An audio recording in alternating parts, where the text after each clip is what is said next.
Hello and welcome to this very special edition of Absolute Drama. Absolute drama. Absolute Drama. Absolute drama. Hi Chaz, or Charlie, what do you want to be called today?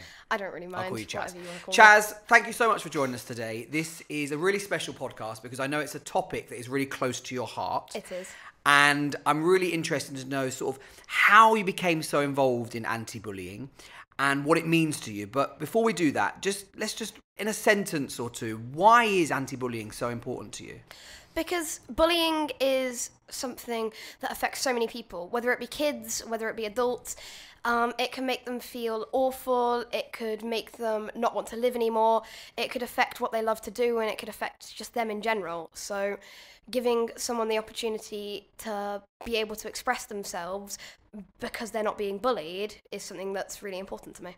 It's amazing. And it's really important, I think, you recognise that bullying's not just, something that happens in primary school, or not something that just happens in year 9. It's something that goes through, and adults still get bullied to this day. And you see it in the news and things. So not everyone who is listening to this will know your story. Mm-hmm. So obviously you're passionate about anti-bullying, but there is a reason behind it. So do you want to sort of tell us why and how you got involved in bullying? Yeah, so... Well, not bullying, in anti-bullying. Certainly not in bullying. Yeah, I'm an absolute bully. Absolute drama, absolute bully. Drama. Yeah. Working title. Yes, absolutely.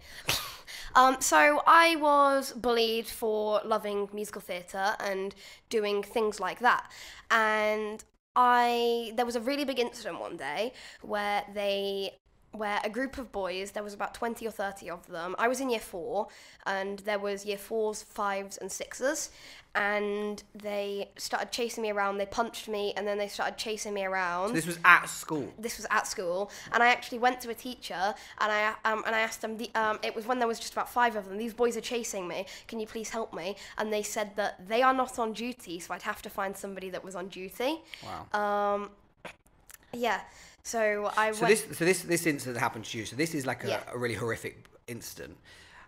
Had anything happened previous to this? Had the boys or girls been bullying you before this, or was it just a one-off incident? What? So there'd always been comments, and it sounds stupid to say, oh, it's just been. There was things like they'd kick footballs at me, and then when they got their football confiscated, they decided to play football with my hearing aid, because for those of you that don't know, I'm deaf in my left ear, so they decided to play football with my hearing aid, which wasn't great. And then on the big incident, they chased me down, and I locked myself in the toilet, and they tried to hurt me with scissors. They tried to break into the toilet and hurt me with the scissors, and I was actually hyperventilating on the floor when I was found. I mean, one of those incidents on their own is horrific, but combined, I mean, that is terrible that you went through that. Kicking someone's hearing aid as a football. It's just, you don't even think that's possible that someone has that thought process and they could be that cruel. You just don't. Okay, so this was happening to you at school, and you were being really badly bullied, and you didn't feel like you could turn to anyone at the time. Yeah. And I'm sure there were supportive teachers there as well, Sure. Okay, right. Well, we won't go into that. I'm sure I have very supportive parents, though. Okay, that's nice. And that's one, thing, because some people don't have that to lean on. So you had that difficulty, and then, so how did that go from I'm being bullied at school to setting up your own charity, doing speeches at conferences, and being here with me now on this podcast? I mean, that's a massive journey. How did that happen? So it started off, after the day of the big incident, we left the school, and I actually went for my singing lesson, and my singing teacher put out a tweet onto Twitter asking whether any of her West End friends could send me a message just to cheer me up. By the next morning, we had over 250 messages from Broadway, the West End, Australia, and we had the odd one from Spain. They were quite funny, because we tried to Google Translate them, and they came out as something, we like, you like turkey. Okay. So it was something out of a Dr. Seuss book, but it sounded like something out of a Dr. Seuss book. But they were, you could tell they were really nice just by the tone of voice and that. Okay. And then people started asking to see me, and whether they know who I was. So I made the decision that maybe something good could come of it. Yeah. And I decided to I decided to show my face, and I sang "I'm Still Standing," and I put it, we put it up online. So sorry, you sang "I'm Still Standing." Yeah. Okay, right. And we put it up online. Where did you put it online? Insta on or Twitter. Twitter. And just before that, the way #CheerUpCharlie had started was because the Book of Mormon, the West End show, actually shouted in their video, "Cheer up, Charlie," and then everyone else proceeded to shout "Cheer up, Charlie." So that's how that came about. So when you say Book of Mormon, back to what they posted that, or yeah.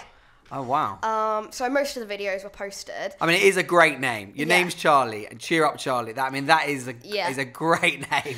And then the next day, I'm Still Standing got about 1 million views on Twitter. Right. And then all the West End shows decided to warm up to it the next day. So they all then sent in videos of them warming up to I'm Still Standing. That is so that is brilliant. So awesome. all the West End around the time, most of the shows warmed up to singing "I'm Still Standing" in aid of "Cheer Up Charlie." Yeah, and they sent God, I can just imagine your bullies' faces.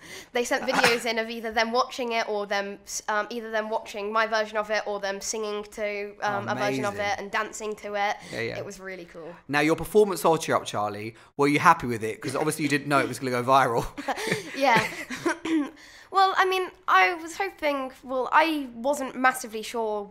I was still in like year 4. I didn't know what was actually happening. I didn't know that she was putting out the tweet. It was with Mum's permission, and then I got shown all the videos, and it was just so lovely, and it's something I'll never forget. Yeah, is sitting definitely. the next day on the sofa of my singing teacher's studio and watching all these videos. Yeah, I mean, to be fair, that is amazing. I mean, that is great. And also, because you go to a theatre school now, Silver Young Theatre School, and because... Name drop. Place is still available.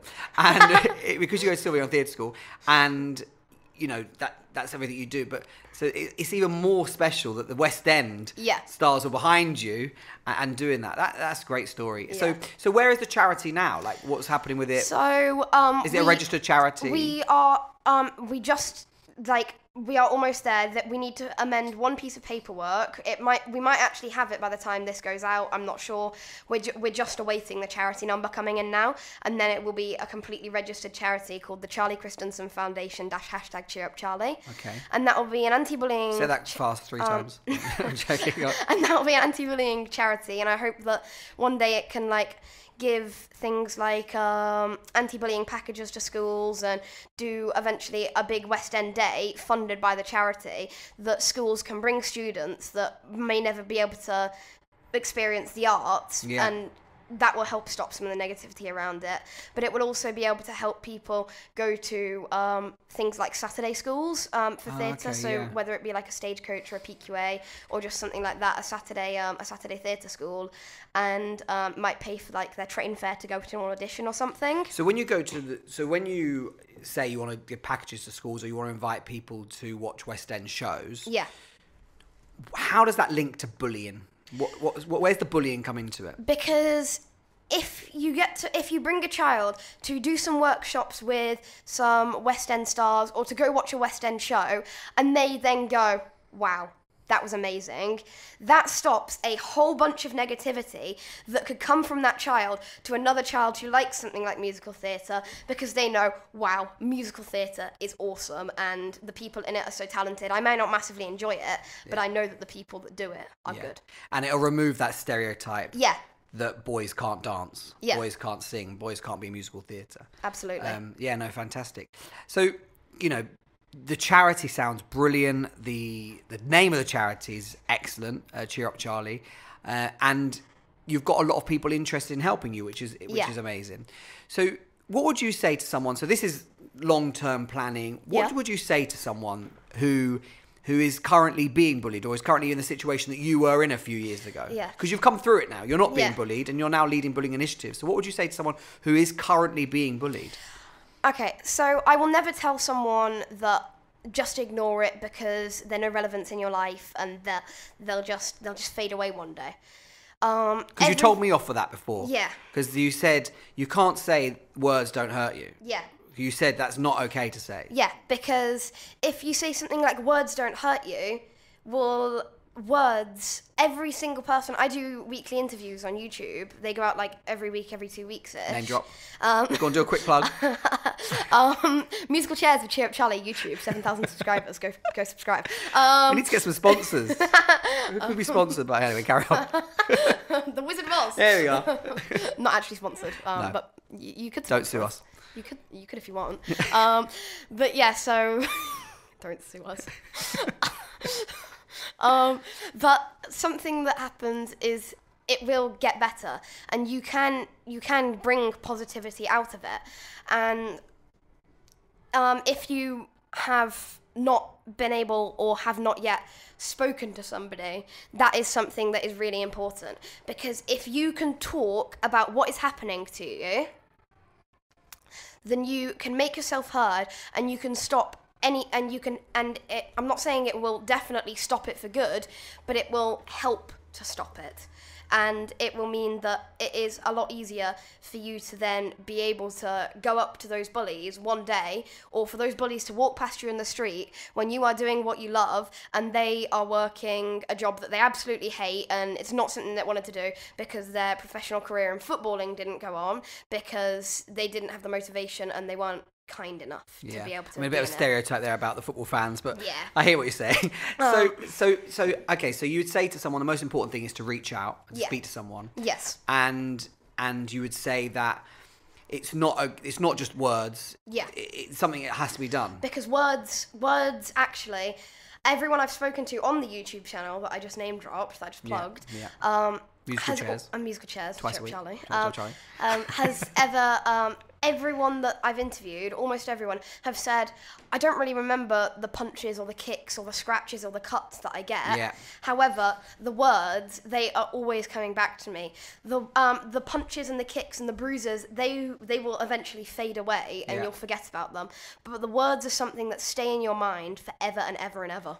Yeah, and you know what? I completely agree. If I think back to some of the bad experiences I had at school or college, it's the words that were used. It was never physical. It was the words that were used. Mm-hmm. And a bit of an odd question, but something I'd be interested to hear your thoughts on. What would you say to someone who was a bully?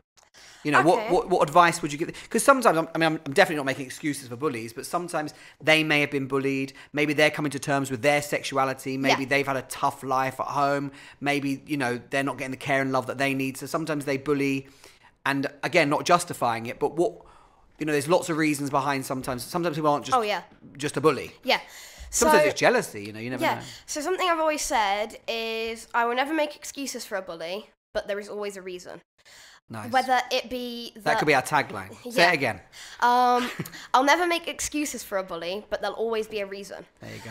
So trademarked.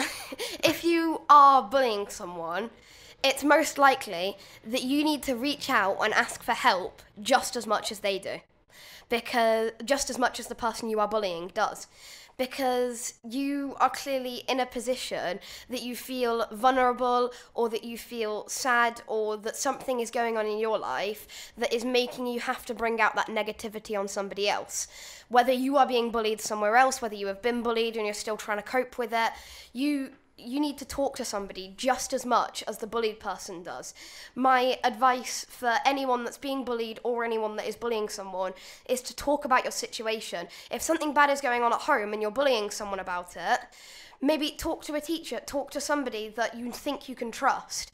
And then once maybe things start to get better, have the guts to go up to that person that you did bully and say, look, I'm really sorry. I was having some troubles at home. I was having some troubles with my sexuality. I was being bullied. I'm not trying to make an excuse for myself. I don't want you, I'm not trying to ask you to be my friend, but I just want to say I'm sorry. Charlie, I've met less wise, intelligent and empathetic adults. So it's an absolute pleasure to have you on the podcast. Thank you for having me. Thank you. And all those that are listening, make sure you subscribe. We were doing weekly podcasts, meeting different people from the theatrical industry. and having interesting discussions with interesting and engaging people. Yes. But Charlie, it was a wonderful to meet you, and I wish you nothing but the best of luck with this charity. Make sure you keep us in. Thank you. I mean, I see you every day at school. I'm pretending I don't know you, but yeah, you're pretending like this is the first time we've ever met. And you're like, keep me in the loop, please. I try to keep it professional, Charlie. But yes, honestly, I'm really excited by your charity because I think there's lots of charities that work with bullying, but I think yours is a very unique angle coming from a theatrical, performing arts, West End viewpoint, and I think that getting those people on board and doing more around that, just showing is wonderful, and it's bringing a bit of fun and joy into it. It's not all the sort of serious stuff. You're actually celebrating positive stuff as well as tackling a serious issue. Oh yeah. Charlie, thank you so much. Thank Round of applause, please, me. for Charlie. Ooh. Stay theatrical. No, absolute drama. Oh yeah, but like. Oh yeah, let's see theatrical. Yeah. Stay theatrical. Stay theatrical and hashtag cheer up Charlie. Cheer there you up Charlie, go. Yes. Bye all. Bye.